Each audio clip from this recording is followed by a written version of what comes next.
right, well, I am Elizabeth Broderic.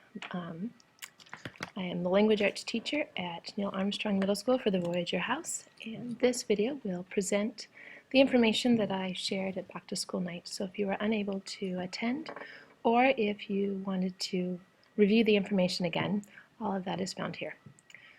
Okay, what I hope to accomplish today is that by the end of this presentation, you'll have a basic understanding of what the curriculum will be, how the class is structured, how to access assignments and the grades, some information about proficiency grading, and what to expect your students to do for homework.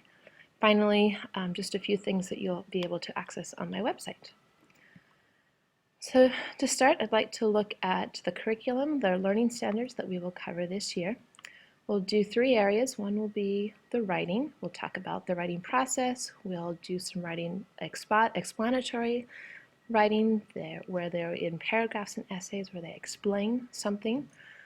We'll be doing personal narrative essays later in the year. And if we have time, we'll squeeze in a little bit of persuasive writing at the end to give them a jump start for 8th grade, where they'll do a whole lot more persuasive writing. In the area of reading, literature, and informational text, some of the skills that we will practice is providing evidence from a text. We'll talk about identifying and discussing theme, text structure, as well as figurative language. In the language standards, we do work on conventions, practicing our correct capitalization, spelling, etc. We review vocabulary by looking at it through context, so we won't always be memorizing a list of words, but actually talking about how we figure out what a word means based on how it's used. We will look at some word lists through the Greek and Latin roots for the honors classes, and we will be using that as a way to supplement our vocabulary development during second semester. So the classroom structure that I've chosen to use this year is a flipped classroom. What a flipped classroom is that we take the lectures that we would normally do in class, I turn into videos, sort of like what I'm doing right now. And the students will, for homework, watch the videos. They will take notes. I have a guided notes page that they can use for each video, and then they will submit those notes to Schoology. They will also need to fill out a digital whisk, which will help me understand how well they understood what they watched through a summary and some questions. I'd like to show you an example really quickly for one of the recent homework assignments that they had. So students will use a link in Schoology to access the Sophia website that will look like this. They will have directions for getting started. Signing in is helpful, but if they don't, at least for now, it is not a problem. They will watch the video, and then below the video, they will fill out the digital whisk and press submit. The video will be listed first. They can watch that, pause as often as they need to, rewind if necessary. There will be a little information reminding them about the guided notes. They can get them from Schoology as well. When they are done with the notes, then they will fill out this digital whisk form. It asks for their personal information so that I can identify them as the person who's submitting the ideas. They will have already written and taken notes and created a digital copy, which they submitted to Schoology. Then they will go through and write a summary, which usually just asks that they identify the main topic of the video and 2 to 3 main points that they learned in their own words. Then there'll be some other questions that I'll ask that will help me understand how things are going with the information, and then the students will ask a question. I ask the students to think about this in terms of, if you were the teacher, what question would you ask to make sure that your students understood these concepts in the video? Then they need to make sure that they hit that submit button. The submit button then sends all that information to me, and I can view it on my computer and grade them and look to see what problems we might need to address during class. Okay, so that was an example of what that homework might look like. So the question I want to address now is, why might I have chosen to flip my classroom? First of all, it allows students to take their notes on lectures at their own pace. Some students can do it more quickly than others. Students like to be able to take a little bit more time, and they need more processing time, and they have the freedom to do that because they are in charge of the pause button. If students are actively working and completing those homework assignments, then that allows us in class to put that knowledge to use through interactive activities between the students and the teacher, as well as between the students and their peers. And so it's really essential that students complete their homework in a timely manner so that those activities can take place and that the students can participate in them. All right, we'll talk briefly now about Schoology and Synergy. Schoology is an online management system where we can access materials and things like that for a class. Students will be in charge of downloading their digital assignments. They can submit their completed assignments to Schoology once they are finished, and then they are able to access resources for both in and out of classwork. So all the information that a student would need to be able to complete a homework assignment, the video and the whisk and all of that, will be on Schoology. My job, my role in using Schoology is to make sure that the material that I place in there is organized in a logical way.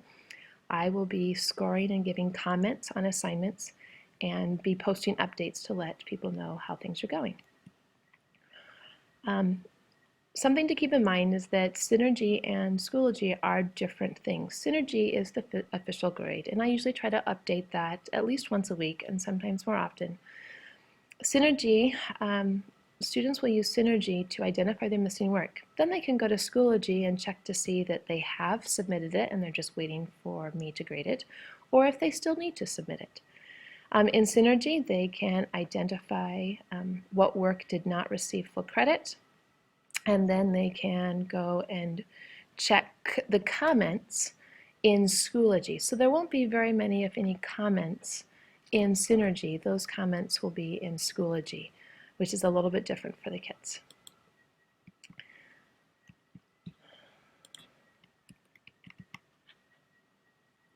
Here's a closer view of that last information in case it was difficult to see.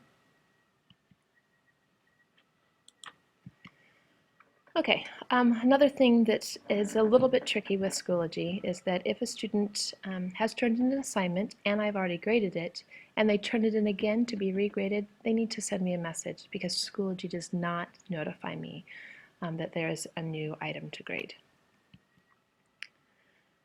All right, the next thing we'd like to review briefly is the proficiency grading. The proficiency grading means that 90% of the grade is made up from the tests, essays, and large projects that we do, where the students show how well they've understood the concepts we've been talking about. 10% of the grade is everything else, all of the homework video assignments, any in-class practices, reading logs, and any other assignments that we do that aren't an actual test of their skills and ability. Something to remember is that while all of that is only 10% of the grade, without doing that, students will most likely not be successful in what's 90% of the grade. And so you can kind of think of it as this way, that 90% of the work receives 10% of the grade, and 10% of the work receives 90% of the grade. And so it's really important that students still take those assignments that go in the 10% seriously, as it will help them be successful in on the proficiency tests, essays, and projects. And so this just kind of summarizes that idea that it's really critical that students do the homework so that they can complete the practices, and that they complete the practices in order to take the test. All right, there is reading homework, so in addition to the video, there is a reading expectation for all students. Students that are in the ELA class should be reading at least an hour a week. If students are in the honors language arts class, students should be reading at least an hour and a half a week. And there's a page minimum as well. Students need to bring their books to class on the last school day of the week, and we will fill out a reading log, which is how they report to me what they have been reading, and then there are points that later will go into synergy, reporting on their weekly reading. So it's very important students have an easier time thinking and writing. Alexis Walker to the office, please. Alexis Walker, please come to the office. And I apologize for that interruption. But students need to be reading in order to be successful. Their ability to think and to write is greatly increased if they do that. All right, finally, let me just review a few things that you'll be able to access on my website. There is a calendar there that you can access daily objectives and assignment due dates without actually signing into Schoology. You can give you information about getting set up on Remind 101, where I can send out messages, text messages to parents and students reminding them to bring their books or anything else that might be coming up as a reminder. And I'm also working on, as I load things into Schoology, also putting it as much as I can on the website so that even if students are not able to get into Schoology, they still can access the information. All right, well, I hope that has been helpful in understanding how your students' Voyager Language Arts class will work this year. My contact information is available on my website, and I will post those things in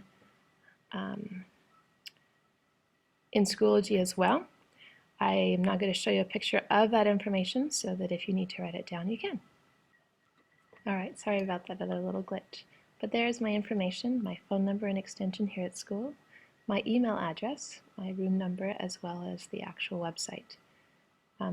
You can ask your students to show you the syllabus in their Documents app on their iPad, and there's a QR code there and this same information that you can get if you want to access it straight from there. Thank you for watching, and please let me know if you have any questions.